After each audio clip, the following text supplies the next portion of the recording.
Welcome to week 3 of League of Legends. It's a Belong Arena Clash. My name is Stanley Greyheart Barker. I am joined by Marit's Chronicler Mewson. We have had our fast food chicken and we are ready for some fast-paced games from Group 4 of Arena Clash. And it is the Cardiff Saints taking on the Bristol Smugglers, the Bradford Rams versus the Craigavon Kestrels.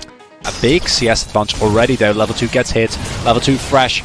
And Tristana is quite scary, but a little bit of indecision here as Halsey gets taken down, and that's first blood going over to Zazors. This is not the turnaround the Smugglers were looking for. In the end, it's going to be a nice, easy kill. Picked up from Syndra, who's 2-0, but this is the damage coming through from Zazors. Flash over from Halsey, and it's just not what is needed. The Flash and Ignite both have been burned. Ewan uses the heal to try and save the support. It's just not enough. Get excited being used by the Jinx. Sejuani haven't picked up one kill. We'll almost certainly see another. The teleports have been channeled by both top laners. We're going to see Identim arriving first of all, trying to do what he can on the side, just does not have the damage. Now Malko arrives, he manages to get himself rooting the Scion in place. Somehow Decimating Smash, I believe, was able to pick up the kill onto the Jinx from range, but it's going to be Sejuani taking down the Undead Dreadnought. Tristana has managed to stay alive on the back of this fight, and so has Syndra. Both of the heavy carries doing some good work for the Saints, but in the end, I believe, over all that chaos, I think it was a 2 for 2, but so much happened that I don't really know. And I love this because they do not want to give up this Infernal Dragon, so instead, Identim is just going to come here the hot way, doesn't have teleport available. They can't get it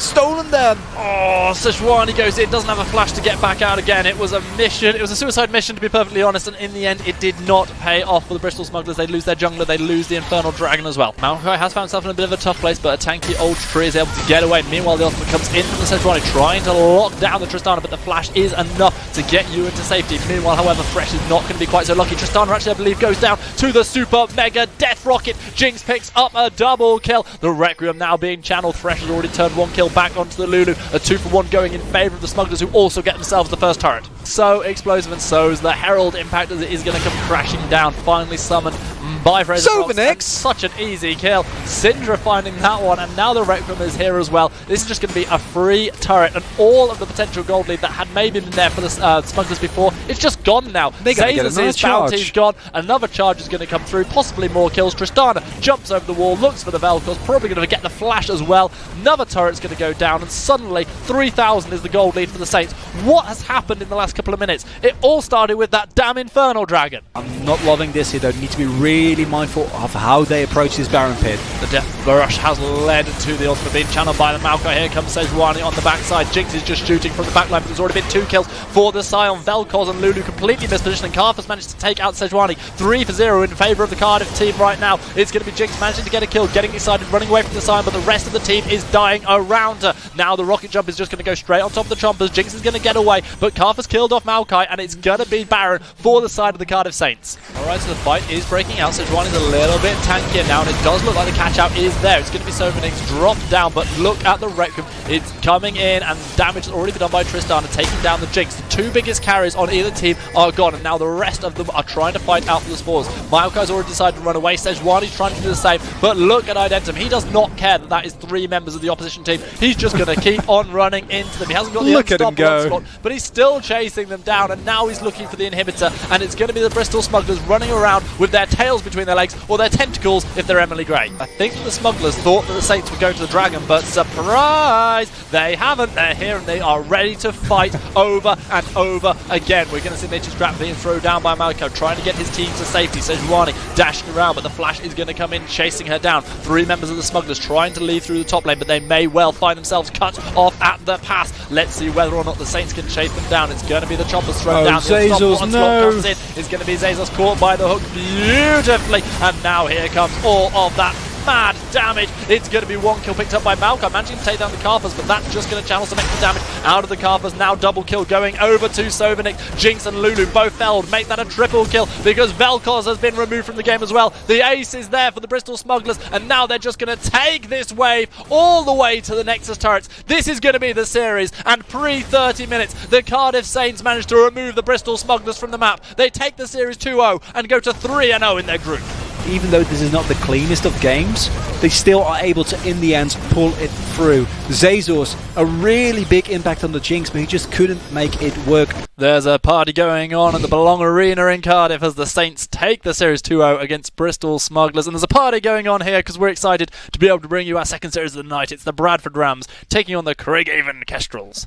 And after the last series, I was quite surprised because I looked at the lineups like, oh, you know, Smugglers, think they might take it. Instead, we saw them get just completely dismantled in game number 1. In game number 2, there were real glimpses, specifically Zezo having a great game on the Jinx, but in the end it was not enough to pull through. Just the team play and the decision making from the Saints coming out great there.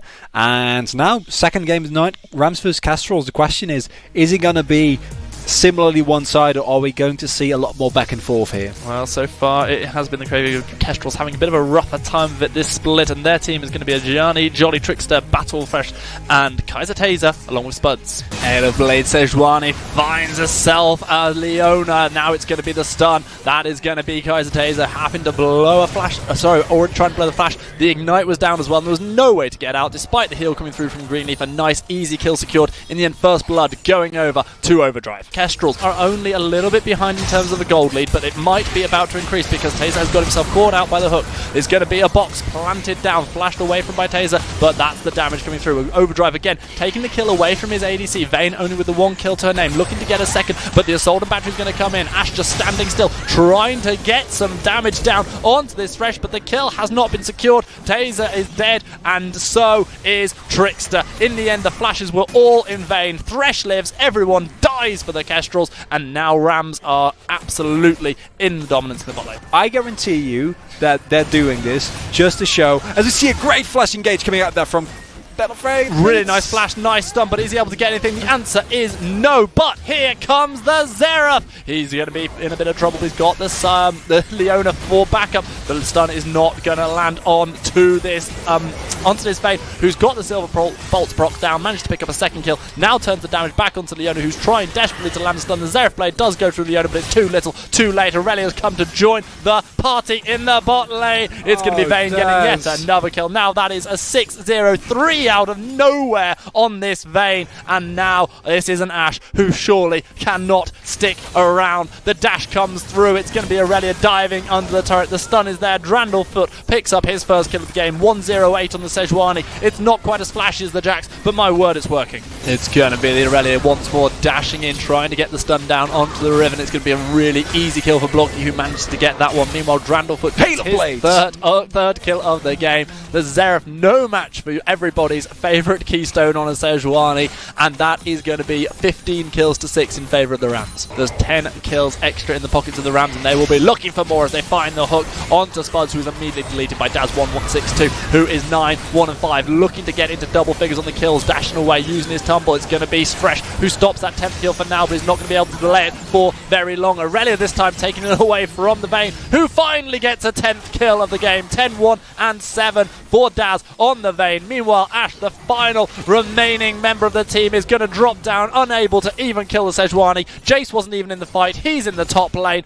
and now it's going to be Inhibitor falling for sure. Vayne picks up the kill on Spuds. Meanwhile, Aurelia has already taken down Leona. Box is thrown down merely for the zoning from Thresh. Now we're going to see the dash in. It's going to be Aurelia yet again going under turret, yet again picking up kills. This time Riven drops down. Sejuani styles it out with a double kill on both the Ashe and the Vi. Inhibitor turret number 2 drops down. There are 2 exposed inhibitors. There's a wave in the mid lane. There's an ace completed. The Bradford Rams look like they might be able to close the game out right here, right now. Things are about to end up on our stream here for Belong Arena Clash, because in convincing fashion, the Rams have decimated the Kestrels in a best-of-3 series. They have gone 2-0. The game ends pre-22 minutes. GGWP. Well, you say that, but I'm very worried. Don't you dare, Rams. I was getting worried, man. Like, they were taking a long time. We've had 2-2-0 series tonight. We've had the Cardiff Saints taking down the Bristol Smugglers. We just saw the Bradford Rams finishing the demolition of the Creekhaven Kestrels, and that's going to really change things up in the Group 4 as the Rams have managed to get themselves this big win. But it's the Saints who are going to be topping the group at 3-0. That was the last game that we were bringing you tonight. It's been another fantastic stream here over from the League of Legends crew for Belong Arena Clash. I am Stan Greyheart Barker. I've been joined yet again by the wonderful Maritz Chronicle Musen, and we look forward to seeing you next week.